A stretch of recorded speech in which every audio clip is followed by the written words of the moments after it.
In Minneapolis, where I live, there's a curious little establishment with a deliciously clever sign outside showing a man in aviator goggles and a scarf. And the name of this place? The Cockpit. That's right, it's a gay bar. You likely have something similar in your neck of the woods. They're fairly ubiquitous these days. But have you ever wondered where they came from and the struggles that people went through to make them happen? I can tell you, it involved a whole lot more than just coming up with a clever pun.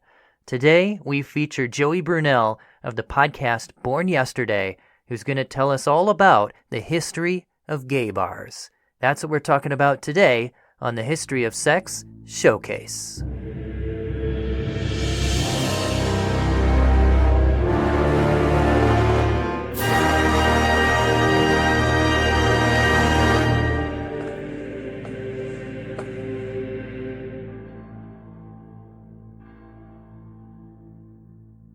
I want to thank our Patreon patron, Jennifer Sosnowski, for making this episode possible. Today is our very first showcase episode where we feature other podcasters talking about sex and gender to begin to create a sense of community around this underserved topic in history. Our guest episode today is by Joey Brunelle of the podcast Born Yesterday. Joey is a podcaster and activist from California. He does identify as gay himself, and I identify with him as a fellow podcaster striving to put out high-quality work while doing it all by yourself. What you're going to hear today, it's all him. Guys like us, we're not supported by NPR or Slate or the BBC. We don't have a team of producers and executives. We're just dudes with passions. And in Joey's case, that passion is clear. All right, now, with no further ado, I'll turn it over to Joey, presenting the history of gay bars. And now, for our feature presentation. Let's play a game. I'll describe a scene, and you tell me the year we're in. Ready? Here we go. We're in a bar. The crowd is all men, most of whom are drinking, some of whom are dancing. And on this particular night, we're treated to a little performance. There are 3 men in drag who refer to each other as sisters, acting out a little scene. One is dressed as a midwife, another is dressed as a nun, and a third is dressed as a pregnant woman with a cushion stuffed up her dress. And of course, she's in labor. It's quite a bawdy scene, and when she gives birth to a little wooden baby, it's a boy, of course, a 4th man appears, dressed as a priest, and baptizes it. And the crowd goes wild. So, any guesses? Is this 1982, maybe in New York? Or how about 1968 in sunny San Francisco? Or even 1922 at the Moulin Rouge in Paris? Nope, you're all wrong. It's 1709, and we're in London, in one of the first gay bars. Welcome to Born Yesterday, a podcast about the past. I'm Joey Brunelle. Every 2 weeks, we'll look at the most awesome bits of history, the kinds of fun things you definitely didn't learn about in school. This week, we're pouring ourselves a strong gin and tonic and looking at the colorful but underground history of the gay bar. Before I begin, just a note about the content of this episode. I've tried to keep things as clean as possible, but when talking about gay bars, some adult terms inevitably come into the conversation, so consider this your warning to maybe not send this one around to your grandparents, or maybe put in earbuds if you're at work. Okay, great. So the story begins around 1700, because that's the earliest we have any evidence for anything resembling the modern gay bar. Were there gays and lesbians before 1700? Absolutely, and we have a pile of evidence for that from all parts of the world, but no evidence for the places where they hung out. But if you ask me, I find it very hard to believe that you couldn't find a single gay bar anywhere on Earth before 1700. Why? Well, gay bars are a fundamentally urban phenomenon. The only place you'll have a large enough concentration of gays to make a gay bar profitable is a major city. And cities were not invented in 1700. Rome, at its height, was a huge metropolis with 1 million people. London wouldn't be that big until 1800. Or take Beijing, or Alexandria, or hell, even Babylon. Were there gays there? You bet. And I can't imagine that not a single entrepreneur ever thought, I'd make a lot of money if I started selling to this demographic. but unfortunately, there's sadly absolutely zero evidence of any of this. Part of the problem is that before roughly the 1600s, being gay wasn't an identity, it was just an activity.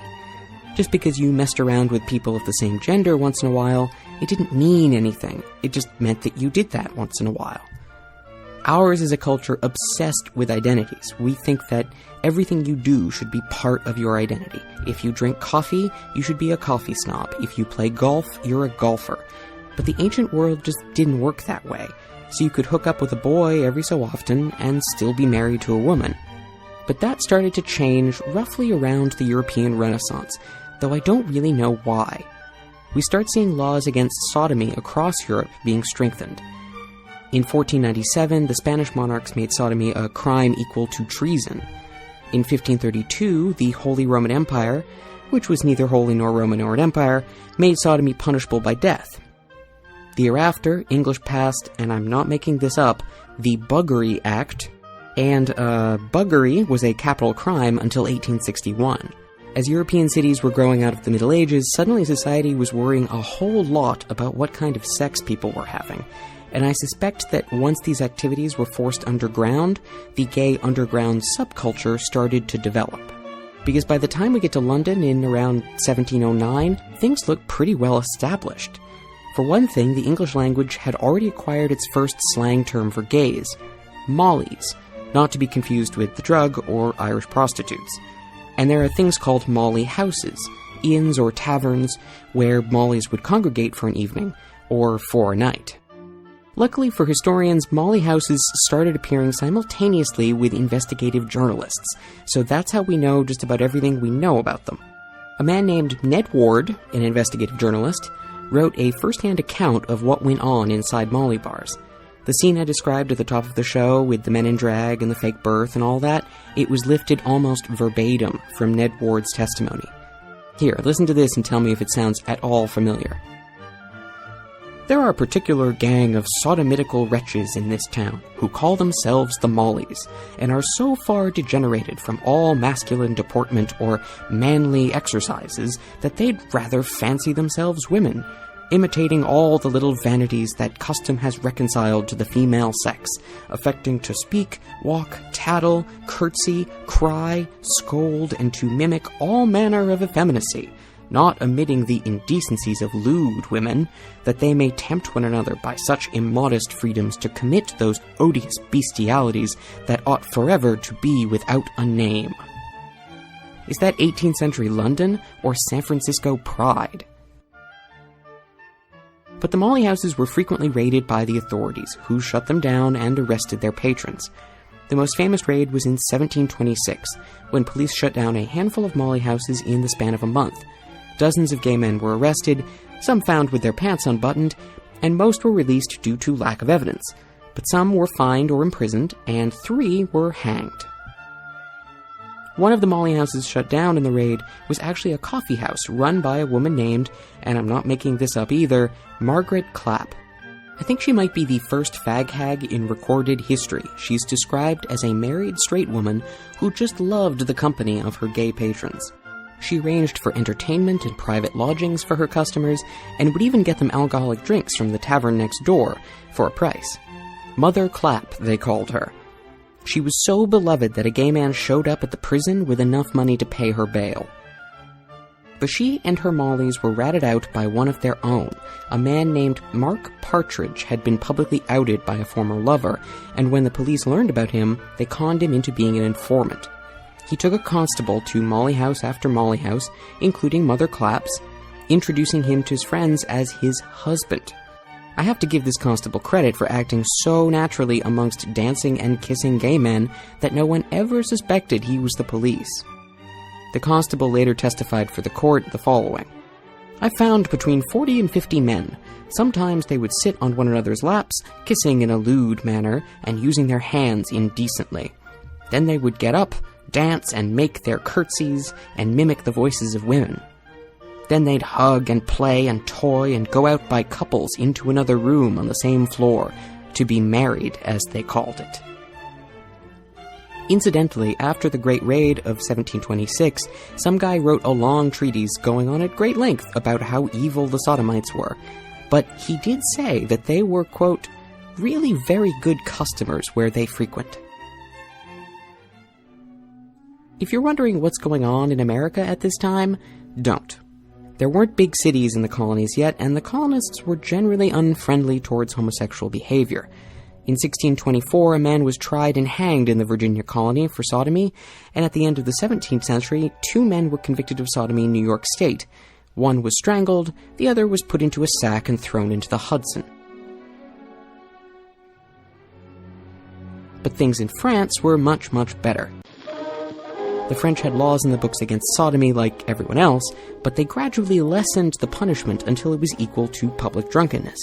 But the French didn't have molly houses, they took a more guerrilla gay bar approach.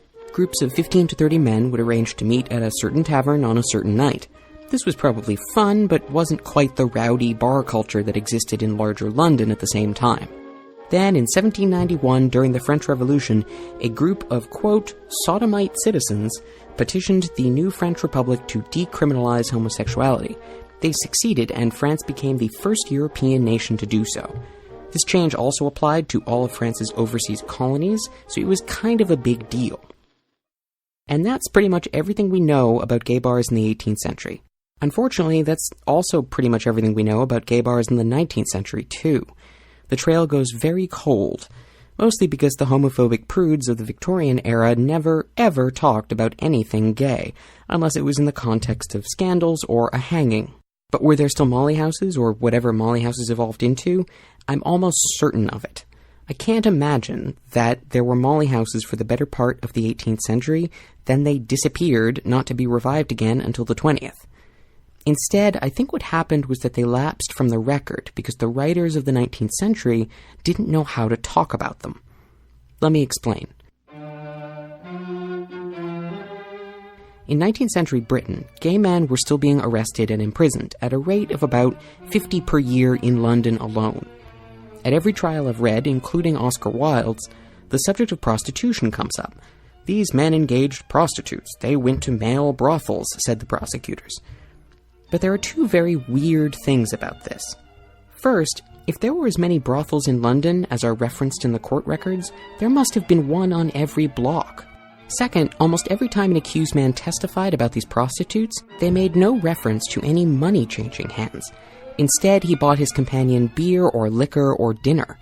If these were really prostitutes, they are the strangest prostitutes I have ever heard of. Drinks and dinner?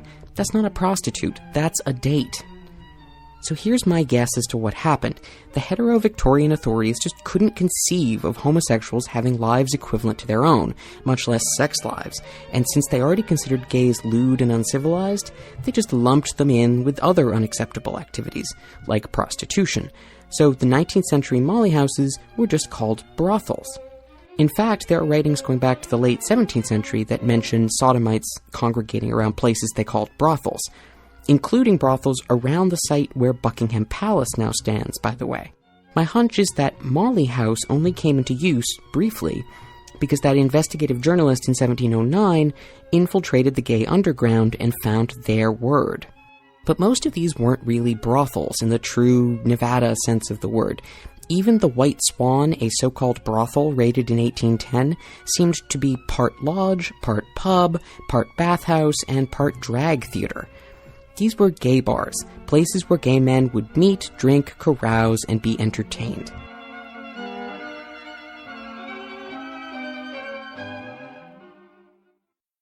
Well, we're almost at the 20th century, and I've barely mentioned anything outside Western Europe.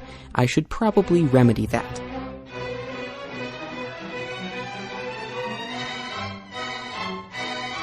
As cities around the globe are exploding at the turn of the century, gay communities are growing in nearly all of them. For example, Singapore, a British colony in Southeast Asia, developed a vibrant underground gay and transgender scene. One of the earliest police raids on homosexuals in the 20th century was actually in Mexico City. Mexico had decriminalized homosexuality in 1871, but that didn't stop the police under dictator Porfirio Diaz from raiding a drag ball at a private home in 1901. 19 men in drag were arrested and 41 men total, leading the event to become known as the Dance of the 41, or El Baile de los 41. The number 41 would become associated positively and negatively with gay culture in Mexico. And of course, there was New York. New York City had been coming into its own as well, and in fact, there had been a gay scene there since before the Civil War, and we know about it mostly from the writings of Walt Whitman. In the late 1850s, he started frequenting a beer cellar called Pfaff's on Bleecker Street, which was a hangout for bohemians of all stripes, including the gays. Walt fell in with a group of gay men who called themselves the Fred Gray Association, and they'd regularly meet there and elsewhere to eat, drink, and be merry. The Civil War would break up their group, unfortunately, as many of the members would join the Union Army, but the fact that they existed and even thrived unbothered in 1850s New York is evidence that there were definitely places, probably of a mixed character, where they could congregate without fear.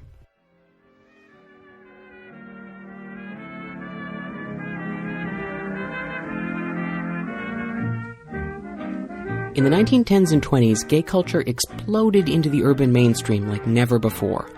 Instead of gays and lesbians hiding from the public at their own underground bars and clubs, suddenly hetero hipsters wanted to join them in their fun. Drag balls became the cool entertainment in New York, Paris, and elsewhere, for both gay and straight alike.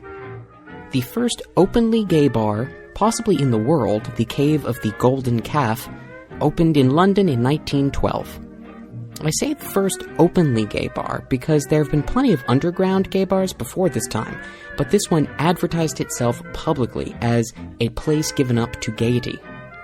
It was open for just 2 years before going bankrupt, but was widely regarded as the center of the gay universe for those 2 years, and a destination for the hippest hipsters, gay and straight. By the way, much later on, David Bowie would use the former entrance to the cave as the backdrop for the cover of the Ziggy Stardust album. Anyway, the Cave of the Golden Calf opened the floodgates for a huge number of gay bars to open across the world in the 20s and 30s, and this is when we start to really remember names. In Paris, the 20s saw the opening of Monocle, which was basically the first lesbian nightclub. Chez Ma Cousine, literally my cousin's house, was a gay club with dancing and drag that opened behind the Moulin Rouge. Le Petit Chaumière, just down the hill from the Moulin Rouge, was a drag or even a cross-dressing piano bar that became a destination for adventurous tourists. One of those tourists wrote, "This is not a nice place, strictly speaking. This is a place where men dress as women, men of a certain degenerate tendency who infest every large city.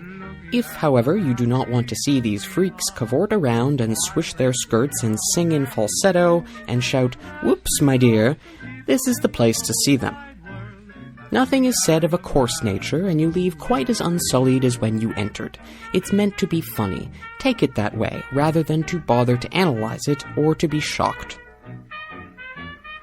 In my research, I found another 14 other Parisian gay or mixed bars mentioned by name from this decade. 14! In Berlin, the El Dorado, a bar for gays, lesbians, and the transgendered, opened in 1926. It was famous for its dances and drag shows, and became a destination for celebrities, until the stupid Nazis shut it down in 1933. But if you're in Berlin, you can still check it out today. It's just a grocery store. Mexico City was chock full of gay bars, and by World War II there were as many as 15 in a city of 1.6 million people. But in the United States, things were a bit weird, not only because it was illegal to be gay, but because it was illegal to serve alcohol from 1920 until 1933. Prohibition forced an already underground scene even deeper underground, but it was definitely still there. Chicago's Old Town neighborhood had been full of gay bars before Prohibition, and was again after Prohibition, so I can only assume that everything was still there during Prohibition. It was all just hush-hush, and the gay community by this point had gotten really good at hush-hush.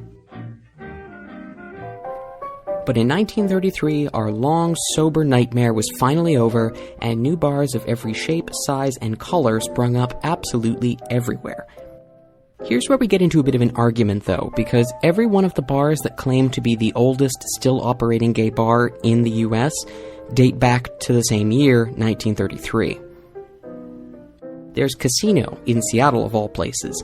It was a basement joint opened in 1933, and after a little while it became the place where the gays, lesbians, and drag queens of the city would congregate. Over the next 30 years, they would gradually move upstairs out of the basement into the more mainstream pub called the Double Header.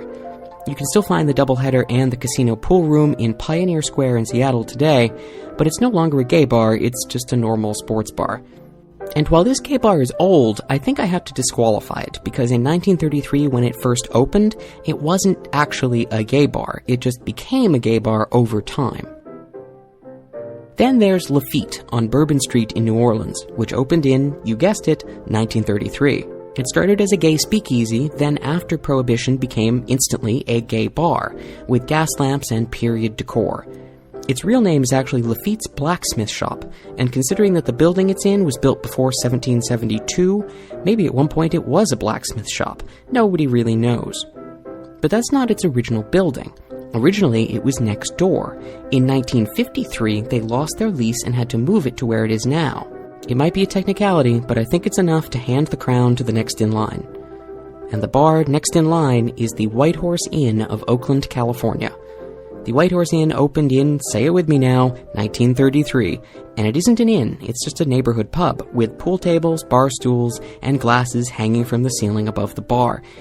It's not a former blacksmithery, it's not a drag venue, it wasn't visited by Frank Sinatra, but it was never raided by the police, it never moved, and it was never shut down. It's widely regarded as the oldest still operating gay bar in the country, and aspires to be what every gay bar should be. In the words of a 73-year-old patron, no matter what's happening in your life, you can still come in here and people will treat you with empathy and kindness. But, and there's always a but, I should mention that many, if not most, gay bars in the early 20th century were segregated, as in whites only. Even the gay community wasn't immune from 20th century racism. For example, there were lots of gay bars in Cleveland, Ohio in the 1940s, but only one of them was integrated. Gay African Americans congregated in private homes instead. Theirs is a parallel story that probably requires and deserves an entire separate episode to tell.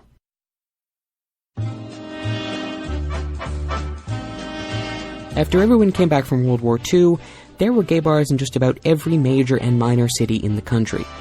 No, really. Akron, Ohio had gay bars. Gay bars, plural. Now don't get me wrong, things are far from perfect. There was still plenty of state-sanctioned homophobia out there. In New York, it's illegal to serve alcohol to gays, and illegal to talk about homosexuality on a stage. In Los Angeles, the police ran a vice squad that entrapped gay men the same way they entrapped employers of prostitutes. Officers would pose as gay men in bars, hit on some unsuspecting gay, and when they left the bar to have a little fun, the handcuffs came out, and not in the fun way. Lesbian bar owners in many cities had to have men pose for them to get liquor licenses.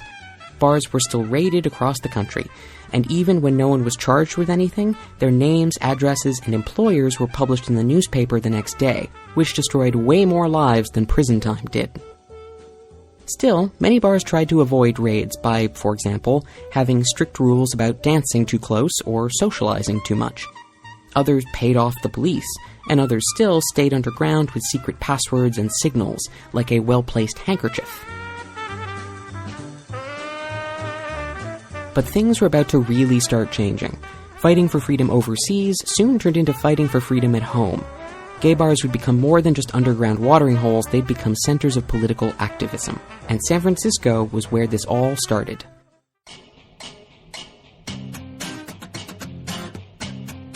SF had seen an enormous gay boom after World War II, in large part because it was where the army would drop off men they had discharged for being gay. After the war, many gay vets heard rumors about the city's growing gay community and went there, instead of going back to Indiana or North Carolina or Florida.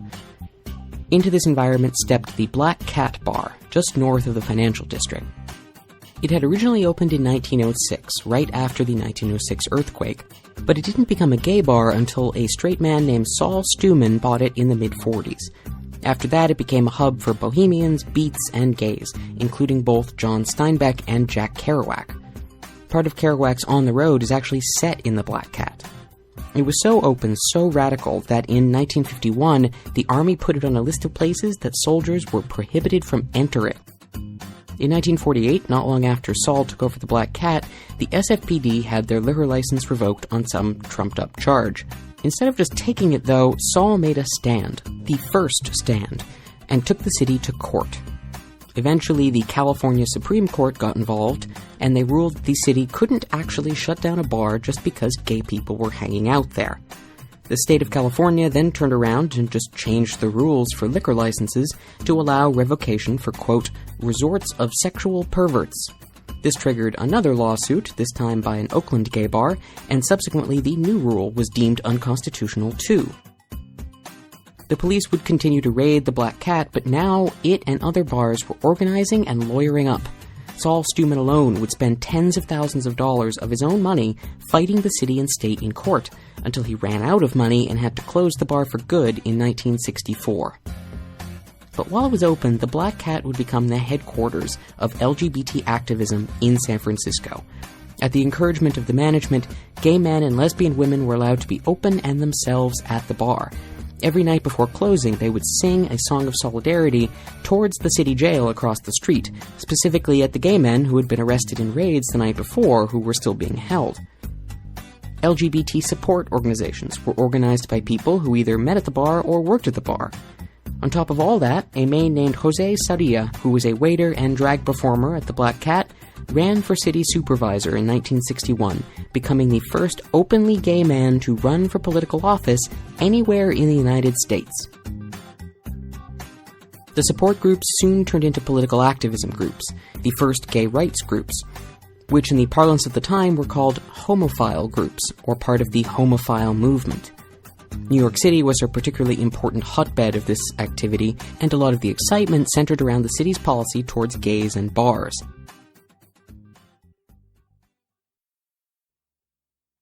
So the state had a rule on the books that prevented bars from serving alcohol to the disorderly, but the police interpreted disorderly as gay, which led to gay bars being closed for just existing, and for normal bars to worry about being closed if their customers were gay. This meant that if you were a bit swishy and you walked up to a bar and ordered a martini, the bartender might just stare back at you instead of reaching for the gin. This was the situation at a bar called Julius in Greenwich Village, which had been around since the 19th century, but it had only recently attracted the gays, and the owners weren't so happy about that and harassed their new patrons. In 1966, a group of enterprising young activists decided to challenge this policy in court, so they walked into Julius one day and announced, "We are homosexuals, we are orderly, and we intend to remain orderly, and we are asking for service." They dubbed this little act of protest a sip-in. After the bartender refused to serve them, they had their pretext for a lawsuit, and they won that lawsuit. The courts ruled that gays had a right to peaceably assemble, and that included at bars, and from then on, gay bars were nominally legal in the state of New York. Protests and actions like the sip-in at Julius were becoming more common. In 1966, a small riot started in San Francisco when police came to arrest some transgendered people at a cafeteria, the Compton's Cafeteria Riot. On New Year's Eve in 1967, another riot broke out in Los Angeles at the Black Cat Tavern, not to be confused with the Black Cat Bar in SF, when police arrested some gay New Year's revelers for kissing. And I think you know where this road leads, back to New York to the epic Stonewall riots of 1969. If you want to understand what happened at Stonewall, you have to understand just how bad things were for gay bars in the city in the 1960s. Honestly, you won't believe how bad it was. So, for one thing, almost all the real gay and lesbian bars weren't operated by gays, they were operated by the mafia, which meant that drinks were watered down, patrons were harassed, and conditions were generally pretty terrible. But the mafia was the only group willing or able enough to prevent police raids by bribery, or put up with the raids by having secret liquor compartments and watchmen down the street. The Stonewall Inn was one such bar. It was a dirty, dark, dingy place, and not in the cool way, but it was the only gay bar in the entire city of New York where gays could dance. Just think about that for a second. Gays had been able to dance at molly houses in 18th century London, but weren't allowed to do the same thing at gay bars in New York City just 40 years ago. Anyway, the Stonewall wasn't a classy elite cocktail bar, it was a dive bar of the lowest order. It was where all the outcasts from the outcast gay community went, the transgendered, the homeless, and the lost. And the police raided the place so frequently, about once a month, that the mafia owners had developed an elaborate set of signals to alert patrons to stop touching, because the police were on their way. In fact, most patrons at Stonewall were quite accustomed to police raids and arrests. Here's what typically happened. The police would walk in the front door, announce that the bar was being taken over, flip on all the lights, and block all the exits. Then they'd line everyone up and start checking IDs. If you didn't have an ID, you were arrested. If you were in full drag, you were arrested.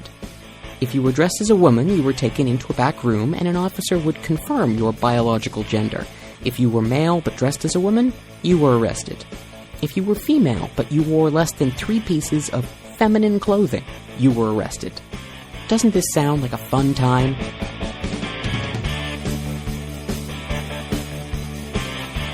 Well, on the night of June 28, 1969, the police arrived, and the standard raid script started to play out. But for whatever reason, events quickly went off script. Maybe it was because fewer of the bargoers that particular night were used to the raids. Maybe it was because the police were especially aggressive that night. Maybe it was because the community's frustration had finally reached a breaking point. Maybe all of these things. Regardless, as some people were put in handcuffs and others were let go, a crowd began to form outside the bar. But by the time police started to take away their prisoners, the crowd had grown to a couple hundred people, and that crowd was angry, in a way that crowds in the 1960s were famous for being angry. They mocked the police, they shouted at the police, they saw the police beat people in the crowd and people they had captive. And when one lesbian, whose identity we still don't know, shouted to the crowd, "Why don't you guys do something?" they did something. They started throwing pennies, then bottles, then bricks. Eventually, both the crowd and the police got reinforcements, but the police were still outnumbered and soon found themselves retreating from a riot. Trash cans were lit on fire, police cars were smashed. It was jubilant mayhem.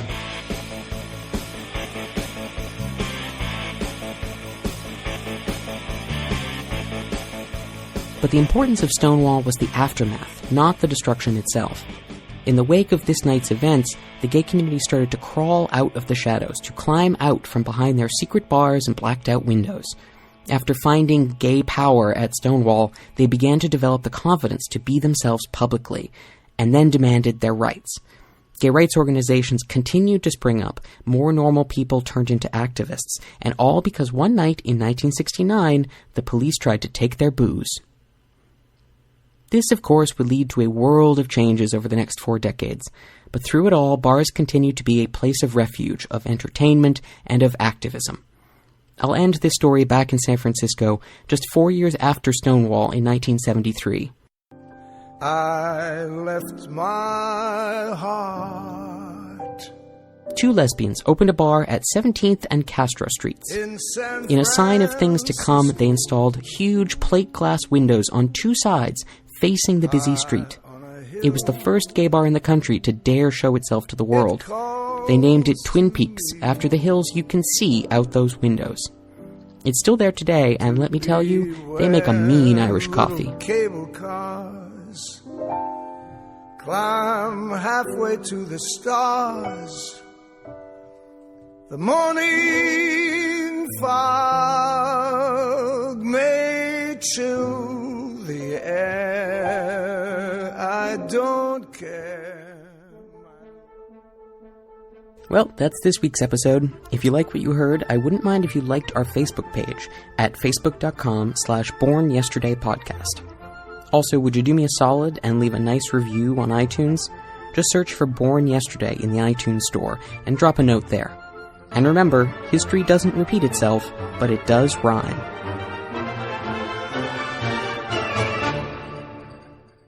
Hey, thanks for listening, everybody. That was Joey Brunelle of the podcast Born Yesterday. It features topics from all across history, going far beyond LGBTQ issues. In fact, my favorite series of his is the one on Rome's wars with Carthage. So if you're listening to this, you're probably a history buff, so I think you're going to love Born Yesterday. Check it out on iTunes, Stitcher, or wherever you get podcasts.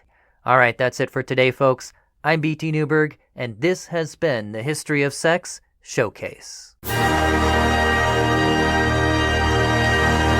Now available to own on video cassette.